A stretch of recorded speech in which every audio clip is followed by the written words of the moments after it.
Meus amigos, vocês conhecem a cirandinha do seu Pepe? Pois é, eu vou explicar, mas talvez seja a tendência do futebol mundial. Tá meio confuso, né? Mas vai ficar bom, já já. Nunca pensei em ser perfeito, mas vou correr pelo direito. Fala, moçada, beleza? Bruno Formiga na área, convidando você a fazer tudo aquilo que você já sabe. Por favor, o primeiro passo é se inscrever, depois você faz o que você quiser. Olha só, classificados para as quartas de final da Liga dos Campeões da Europa, discussões sobre a ausência de brasileiros decisivos, o fim da era Messi e Cristiano Ronaldo, que inclusive gerou vídeo esses dias aqui no canal, mas tudo tem a ver, e eu vou usar o Manchester City como exemplo, que eu sempre brinco, que é a grande cirandinha do seu Pepe. E aí já eu explico o porquê.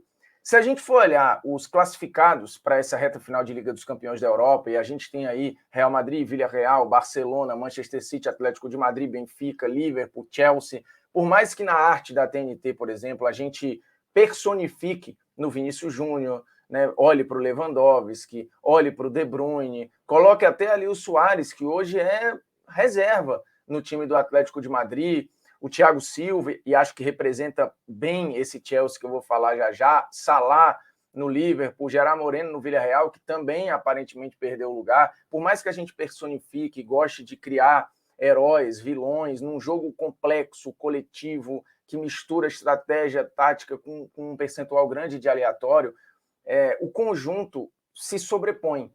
A parte estratégica e tática, ela não é nova, eu sempre falo disso aqui no canal, assim, o jogo tem uma evolução tática antiga, desde os primórdios, quando você começou a organizar as peças no campo para conseguir ter mais efeito e mais resultado, colocando mais gente na defesa, ou mais gente no meio, ou mais gente no ataque, ou fazendo um equilíbrio. Um jogo que era mais direto virou um jogo de troca de passes, né? A escola inglesa era uma escola de ligação direta e a escola escocesa era uma ligação de troca de passes. E isso foi mudando e o jogo foi evoluindo. E óbvio que na história do esporte a gente gosta dos personagens. E não é só no futebol. Isso vale no basquete, vale no futebol americano, vale no tênis, vale, enfim. Seja esportes coletivos ou esportes individuais, muitas vezes a gente segue os atletas. Mas o futebol está renovando, talvez, ou aprimorando o que eu chamo de a era do coletivo. E aí, de novo, acho que o Manchester City simboliza muito isso. Todos esses times aqui têm um coletivo muito forte, tem um conjunto muito forte. Um ou outro, assim, o Real você pode olhar para o Vini e para o Benzema, só que o sustentáculo desse time está no meio campo. Você olha para o Manchester City, você não consegue dizer um cara que seja o cara do time. No Liverpool tem o Salah, mas é um coletivo também num sistema defensivo absurdo. O Chelsea, atual campeão da Liga dos Campeões da Europa, é um time que, por exemplo, não tem o cara. E as últimas seleções campeãs do mundo também não tinham. Se a gente for olhar lá atrás, da Itália para cá, muito coletivo. Em 2010, a Espanha, muito coletiva. Aí você fala, mas e o Xavi e o Iniesta? Mas não eram eles que decidiam os jogos. Na Copa, por exemplo, foi o Davi Villa, mas que apareceu ali como um herói decisivo, talvez até improvável, porque ele nem era, depois não foi esse cara decisivo, ou o cara do Barcelona, por exemplo. Ele tinha sido antes jogando no Valência, mas não era um cara de primeira prateleira. Aí você tem em 2014 uma enorme Alemanha coletiva. Em 2018, um conjunto, um time muito forte da França, que aí você vai falar, hoje é mole dizer que mas tinha Mbappé e Griezmann. O Griezmann fez uma grande Copa, o Mbappé teve momentos durante a Copa, tinha Pogba e tal, mas talentos muito distribuídos num coletivo muito forte. E aí, quando eu brinco que acho que o Manchester City é um pouco desse resumo, se a gente for olhar a temporada do Manchester City, e aí a gente está vendo 21, 22 aqui, com o Mahrez sendo o artilheiro com 21 gols marcados. Nessa temporada, dá para a gente falar, putz, o Mahrez é o cara. Mas não é o mais talentoso jogador do City, a gente sabe disso. Tem Bernardo Silva, tem De Bruyne. Se a gente for para a temporada passada, por exemplo, e pegar também o critério gols marcados, ou seja, o jogador mais decisivo, você já vai ter o Gundogan, que era um volante de chegada, de atacar espaço, e o Phil Foden como o segundo artilheiro. Gabriel Jesus, que era um reserva, também coladinho ali. O Mahrez aparece, mas com 14 gols, né? Bem menos do que agora. Então você vê uma distribuição de gols aqui interessante e 19 jogadores diferentes marcando. Nessa temporada também está batendo nessa faixa. Você vai para a temporada anterior, 19 e 20, você vai ter o Gabriel Jesus e o Sterling como os artilheiros. Já é outro cara, assim, toda temporada teve um destaque. E aí tá aqui o Sterling, Agüero e Jesus, numa distribuição também batendo ali a casa dos 16 jogadores fazendo gols. Ou seja, basicamente todo mundo que o Guardiola usa balança as redes. Aí vamos para a temporada 18-19. Vai valer a mesma lógica. Aí já é o Agüero o destaque do time. Então já muda de novo. Ou seja, em nenhuma temporada até aqui a gente viu se repetir o artilheiro ou o jogador mais decisivo.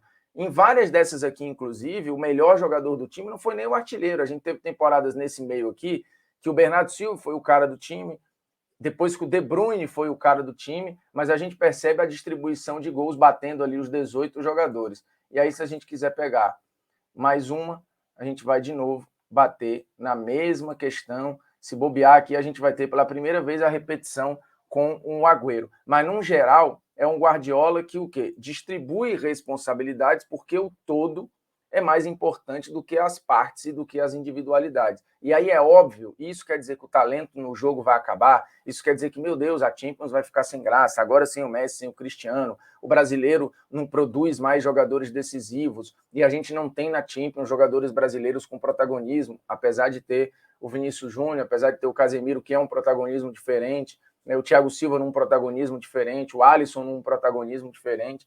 Mas o que eu quero dizer é que o fato da gente não ter esses caras que personifiquem esse poder de decisão não quer dizer que, por exemplo, a seleção brasileira seja fraca ou que o futebol esteja ruim. O coletivo se sobrepõe e isso é muito complexo, né? Porque você tem que ter uma mecânica ali que todos façam um movimento organizado e orquestrado, que transitem com a bola e sem a bola de uma maneira toda ordenada e sincronizada. E quanto mais isso acontece, mais a engrenagem coletiva é forte. E todas as engrenagens coletivas que a gente citou até aqui, ou pelo menos a esmagadora maioria delas aqui, que passou de fase na Champions, a gente está falando de engrenagem coletiva muito forte. As frágeis caíram. Por exemplo, o PSG. Não adianta ter as partes maravilhosas e o todo não existir. Então, acho que a eliminação do PSG fala disso, a eliminação do United fala disso. Então, a gente caminha cada vez mais para um coletivo muito forte, para um jogo que está se moldando e mudando, como aconteceu na NBA, né, como aconteceu no futebol americano, jogos coletivos que sofreram mudanças complexas, como aconteceu no vôlei, né, o vôlei tem mudanças complexas cada vez mais. Quem viu a Olimpíada agora, às vezes dá a impressão que a quadra é minúscula, porque assim, os jogadores têm um domínio tão grande do espaço que aí você tem cada vez mais ralis, um jogo cada vez mais difícil da bola cair o tempo todo. No basquete você teve uma mudança de um jogo fora do garrafão com arremessos de 3 pontos, você teve a futebol americano com uma mudança grande de proteção ao quarterback lá, que também fez uma alteração bizarra no jogo já há um tempo atrás, e o esporte é isso, né? O esporte são os treinadores e jogadores buscando e pensando soluções para pegar fragilidades do inimigo e tal, e assim vai. Então, se a gente for pensar o jogo coletivo, e é algo que eu gosto, né, como algo cada vez mais aprimorado, para mim o jogo está melhorando. Agora é óbvio, para quem gosta dos roteiros, das historinhas, eu quero ter um vilão, eu quero ter um herói, eu preciso colocar a culpa em alguém e tal, é óbvio que você precisa ter o talento para executar o domínio, para executar o passe, para achar um espaço, para quebrar uma marcação num drible, isso não se perdeu. Pelo contrário, o passe preciso, que faz parte do talento, ele é cada vez mais exigido. A movimentação cada vez mais exigida. Né? Você, para driblar hoje um zagueiro que é mais forte, que é mais rápido, que é mais preparado, você precisa de um talento gigantesco para quebrar essa marcação. Então, isso não acaba com o jogo, pelo contrário, ele reinventa o jogo.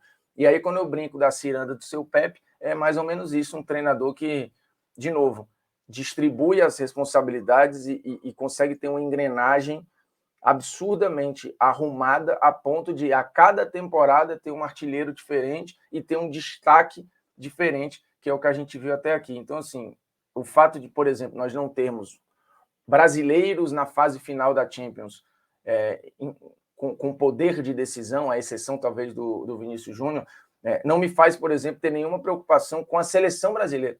Porque, de novo, ela é uma engrenagem hoje muito bem treinada, que tem seus jogadores decisivos, e acho que o maior deles é o Neymar, mas tem surgido novos para isso, ou ressurgido, né? Porque se o Coutinho mantiver o nível, acho que vai para a Copa com esse poderio ou com parte dessa responsabilidade. Acho que o Vinícius Júnior está surgindo como esse cara, acho que o Rafinha cada vez mais está se consolidando como essa figura, acho que o Antony está ganhando espaço. É óbvio que com jogos maiores e criando casca, a seleção ganha com isso. Mas o fato de, hoje você olha para o futebol europeu, cadê os brasileiros em primeira prateleira decidindo jogos? A Inglaterra, para mim, é uma das grandes seleções do mundo e talvez não tenha essas figuras, à exceção do Harry Kane. E, de novo, o Harry Kane nem na Champions está. Então, se a gente for olhar para a reta final de Champions como essa régua, você não tem basicamente nenhum inglês com esse caráter de poder de decisão toda hora. Porque o Sterling não tem sido esse cara no Manchester City, o Mason Mount perdeu um pouco no Chelsea, apesar de ser um cara talentosíssimo. Você tem o Phil Foden numa função diferente no Manchester City do que ele faz na seleção. Então, eu não consigo. O Sancho foi eliminado. Então, eu acho que esse discurso a gente às vezes faz uma alarde, porque, obviamente, olhando para o nosso umbigo. Mas se a gente for fazer um mapeamento aí de outras seleções, de novo, o jogo coletivo que se sobrepõe. E não acho isso ruim, pelo contrário, um time coletivamente muito bem treinado, cara, é maravilhoso de ver, como tem sido a ciranda do seu Pepe, né? É nóis.